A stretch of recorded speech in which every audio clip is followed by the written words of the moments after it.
Good guard dog. All right, it's 8 o'clock. Let's call the Water and Lake Commission meeting to order for March 5th, 2025. Please call roll. Commissioner Grundy? Yes. Commissioner Quirk? Yes. Commissioner Rapaz? Yes. Commissioner Riopel? Yes. Thank you. Approve minutes from previous meeting, February 19th, 2025. I'll second. Please call roll. Grundy? Yes. Quirk? Yes. Rapaz? Yes. Riopel? Yes.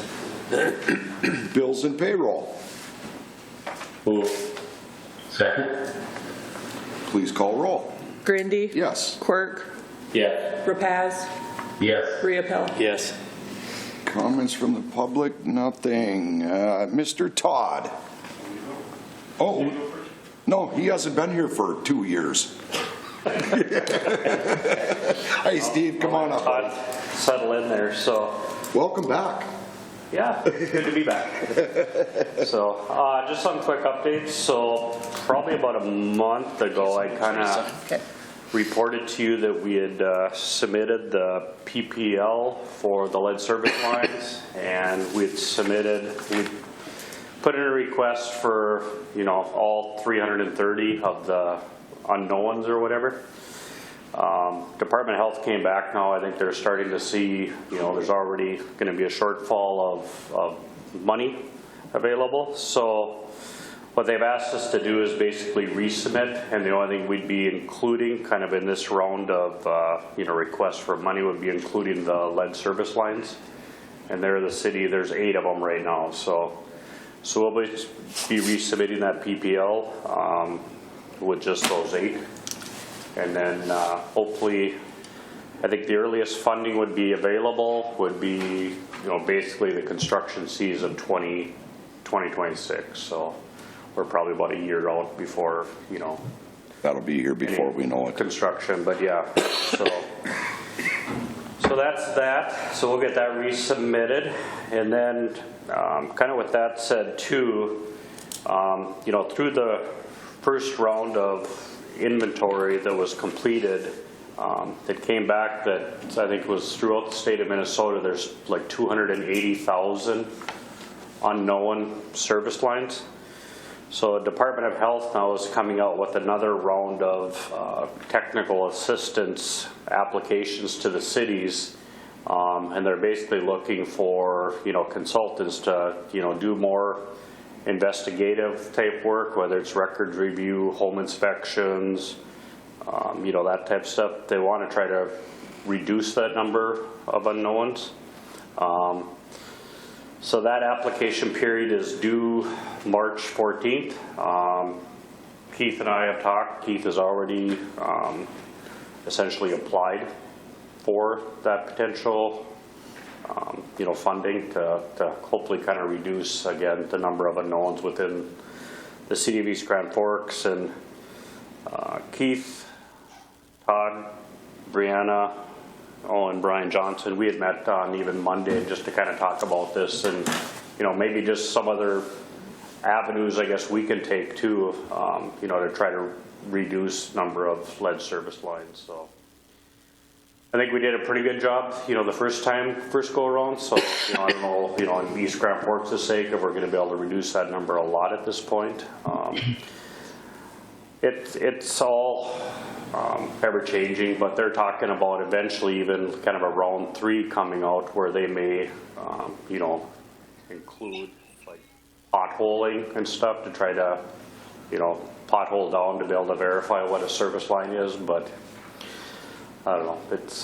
That'd be fun, that deep. Yeah. So that's where we're at right now with, I guess, the lead service line stuff. So that's what I have for updates. Any questions for Steve? Anything, Randy? Nothing for me. Okay, thank you, sir. Thank you. Mr. Forrester. Nothing but good news. Good morning. Morning, sir. Morning. Few items. Our 2025 equipment materials. I've got 5 sets of contracts for the commission to sign. on those. So we got everything back from the suppliers, and there's even been material started showing up already. So things are moving along pretty good on that front. One thing that didn't move was on our 2025 miscellaneous project. I was hoping to have those plans and specs ready for your approval at this meeting, but we ran into some drafting and some labor issues with getting that done, so now I don't have it ready, but we will have it ready for your next meeting. I don't think that's going to slow us down any as far as getting a decent contractor. We only have 5 projects and they're fairly small, so I don't think it's going to slow us down for getting started or getting some decent bids. Good. Other than that, still working on some mapping. I don't know if Steve mentioned it when he was talking, but we did get the signed plans back from INDOT for the Business Highway 2 lighting project. So as soon as we get those plans and specs ready, we'll get that out for bids on our end. Otherwise, just business as usual, helping out Todd and anybody else that has questions and needs engineering services. So. Any questions for Mr. Forrester? No. Thank you, sir. Thank you. Mr. Gallstead. Well, good morning. Morning, sir. Not much to report. I did review a chargeback agreement that was provided to me. I'm not going to state what my opinion is on the record. It's a client privilege, but I will sit down with Keith and Todd and go through that. Other than that, just good luck, our sports teams. Yes. Anything for Ron? No. Thank you, Ron. Electric vehicle charging station termination agreement.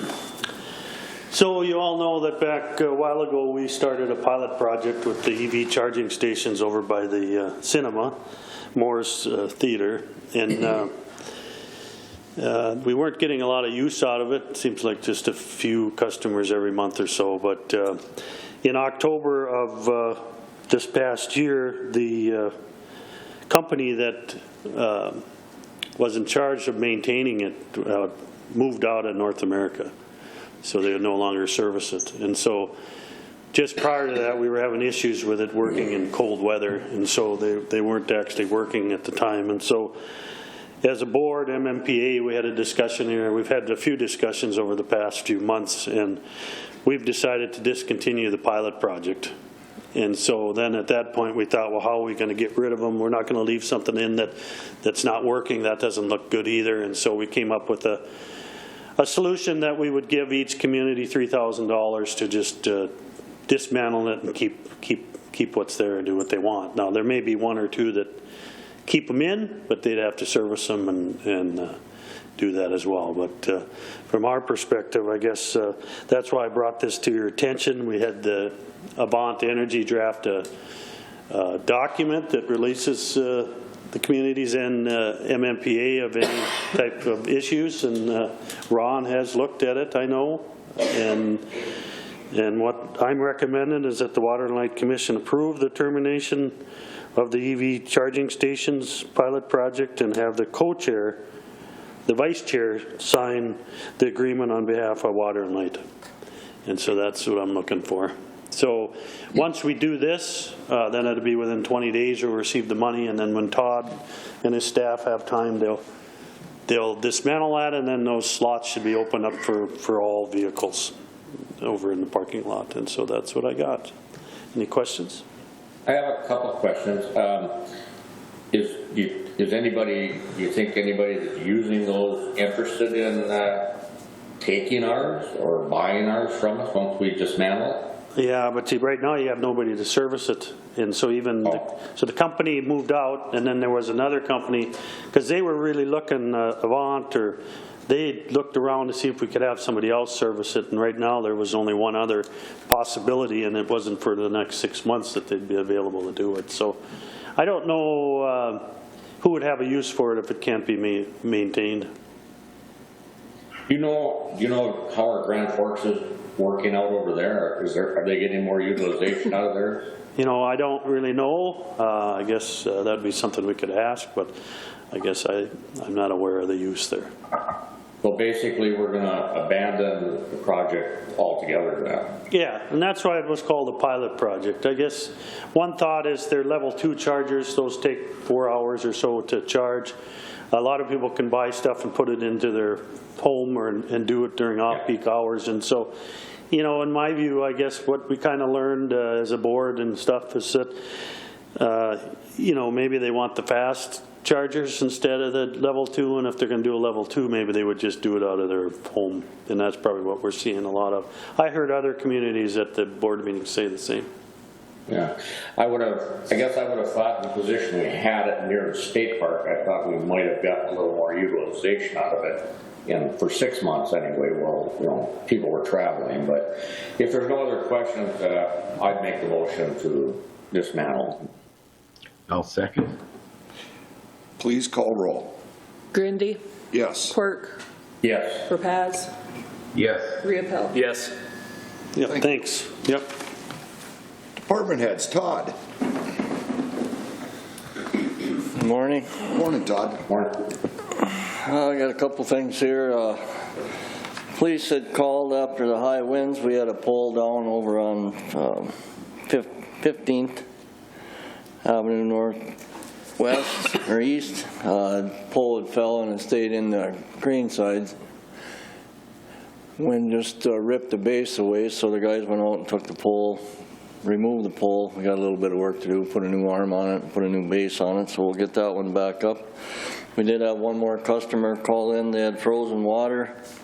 He was able to close the door in the room there and then keep it hot in there for a couple days, and then it was froze down at the bottom, and he was able to get that one going. And then electric crews have been out trimming trees around the street lights around town. And then we had the power outage on February 20th. I was out of town that day. That was Central Circuit 3 tripped at 2 o'clock, and the guys went out and they started energizing sections of it to find the fault. 2:36 is when the first re-energizing took place, and at 2:45 they kept working down the line. They never did find the cause of the fault, but at 3 o'clock everything was on. We had that circuit trip one other time in 2022. Normally, if there's any faults along the line at our voltage, they don't clear themselves, so we're not really sure. Corey gave some information on the fault trip. It was the same phase that it tripped in 2022, so we'll keep. They did go out and look at everything, didn't find anything yet, so keep an eye on that. As Todd mentioned, the material bid, some of the material has been showing up. Some of that stuff is out a little while. And then we've been doing some switching for the WAPA allotment for the new month, so we're always watching that and combining circuits and taking some load off or adding, either or. And then on 226, we had a call for a water leak over on 1819 3rd Avenue Northwest. That was a private hydrant lead that was leaking, so the guys went over there. There was a lot of water there. They pumped that out, and they were able to shut the valve off to the hydrant inside, and then the owners will fix that lead in time. So they did bag that hydrant, and I believe the fire department knows that one's closed off. So I did have the lights out in front here, all along Demers. We got some trial lights to put out there to try. There's this style of bulb has 3 different color settings, and we kind of fired one up in the shop. We'll pick a spot and we'll put it out front here and kind of play along with the different settings. So, and it has different wattages also. And then we have the EV station, as Keith mentioned. When we get time, we'll dismantle that now that it's approved. And then we've been working on some couple little electric projects. We had some meters heating up in some apartment buildings, so we're working with the contractor on that.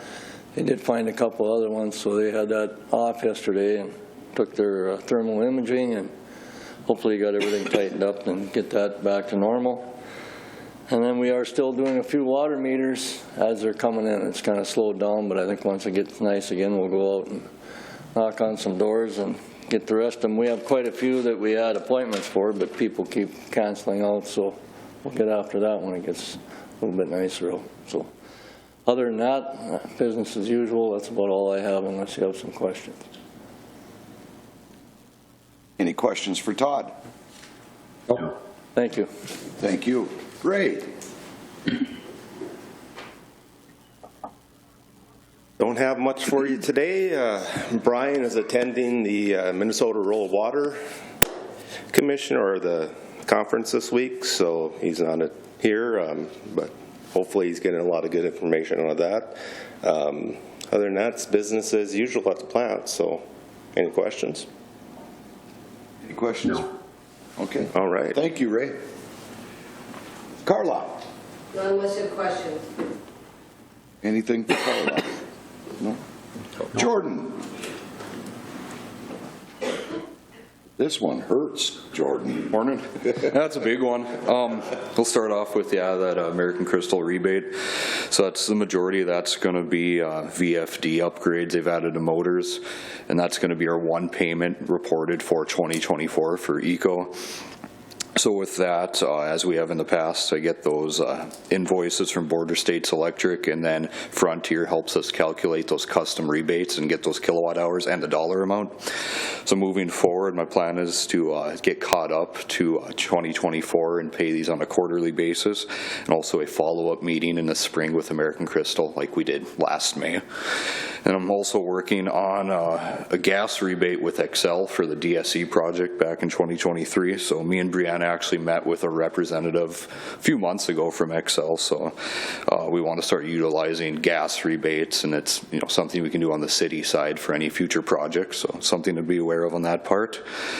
Some updates for advertising with Midco. We're doing our clean energy program, so that's going to be online.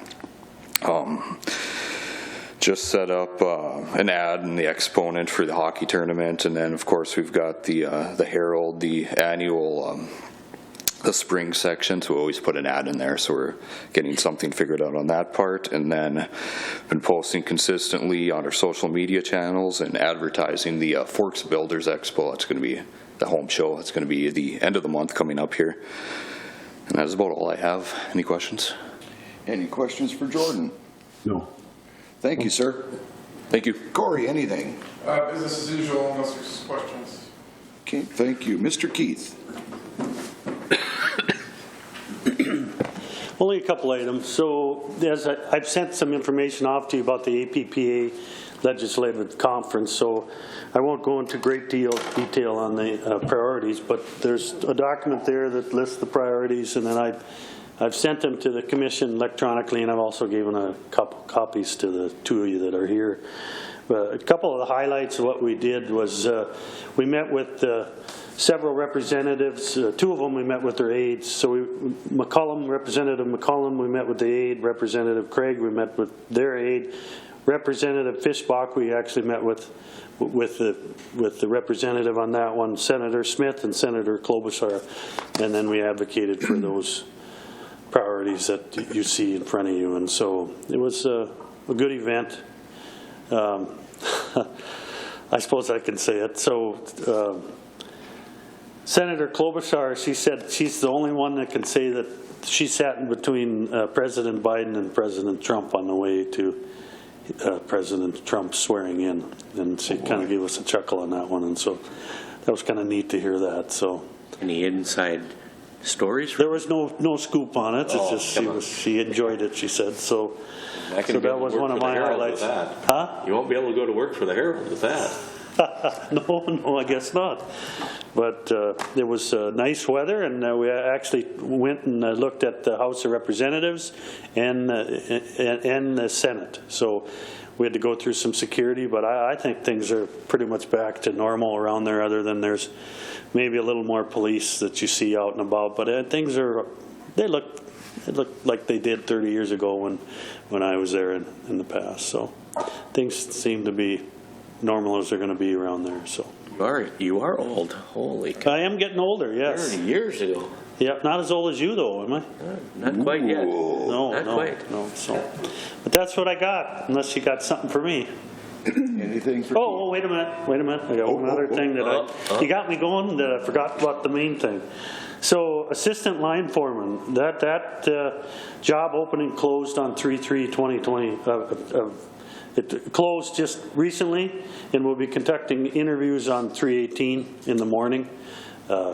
Mr. Grindy, Tyler, Todd, and I will be in on the interviews, and we'll go from there. So just wanted to update you on that as well. Anything? Now I'm done. Yep. Keith, when we got rid of the EV charging station, is there any companies or anything that we have to get a hold of to tell them that we no longer have it so they can remove it from their app?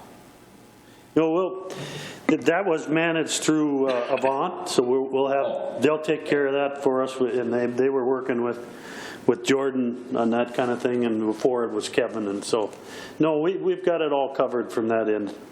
Okay. You know, I just think, unless you disagree, you don't want to have something sitting there that's not operating. I mean, it's just, that's not good PR.